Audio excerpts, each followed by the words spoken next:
Are you serious? Are you serious? Well, there's a report out by the Business Insider. It says a war with China in 2025 would be bloody and unwinnable.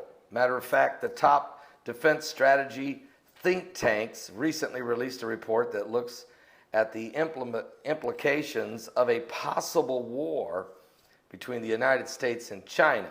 The news is almost universally bad, but the assessment is a full-scale war between the United States and China in the year 2025. Why even do a report like this? Other than the fact that the Chinese president, Xi Jinping, came out yesterday and in a great, huge speech declared that China and Russia should form a military alliance and start the new world order in 10 years. And that would be the year 2026. So this report says that a war between the United States and China in the year 2025 paints a dire picture of the aftermath of a conflict between the world's two biggest superpowers. And while a war today would be costly for the United States, China's increasing anti-access, area denial arsenal, as well as its growing carrier capability and aircraft strength, could make it impossible for the United States to establish a military dominance and achieve a decisive victory in the year 2025. The report by RAND Corporation is saying a premeditated war between the United States and China is very unlikely, but the danger that a mishandled crisis could trigger hostilities cannot be ignored. RAND says the technological advances in the ability to target opposing forces are creating conditions of unconventional counterforce, whereby each side has the means to strike and degrade the other's forces, and therefore an incentive to do so promptly, if not first. So preemptive strike could be the strategy from a defensive mechanism position. Get this. Instead of the two sides would fight until its home populations got fed up and demanded an end to hostilities, something that may not happen until the body counts get too high to stomach. Instead, the two sides would fight until its home populations got fed up. RAND declines that to state a number of expected casualties in any potential war, but it estimated the loss of multiple carriers and other capital platforms for each side. This is a horrible report to even think about.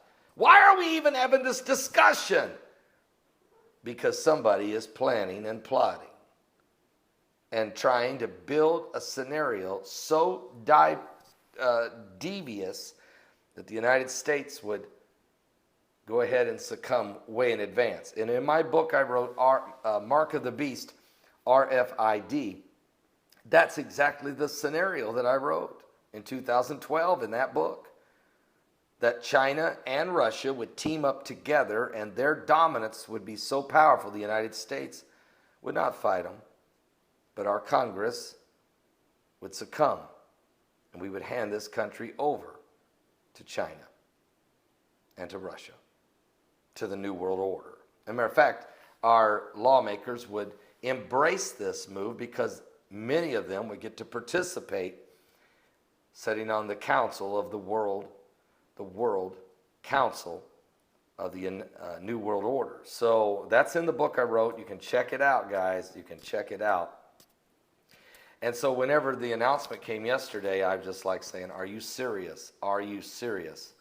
That's exactly what we may be facing. This is why the FEMA camps are being built. It's why the underground tunnels are being prepared between Walmarts and distribution centers and different entities working together. Folks, we're in the last days, okay? So let's get this understanding that the beast is rising according to Revelation 13, verse 1. You can see it rising up out of the sea of humanity. the mark of the beast, 666, the RFID, microchip technology that is way advanced in the last 5 years is blowing my mind. The technology has caught up with the prophecy. Are you ready? Are you saved? Give your life to Jesus Christ. Don't be left behind when the wrath of God is poured out upon this planet. I'll be right back with more current world events and how they relate to Bible prophecy. We're certainly living in the last days.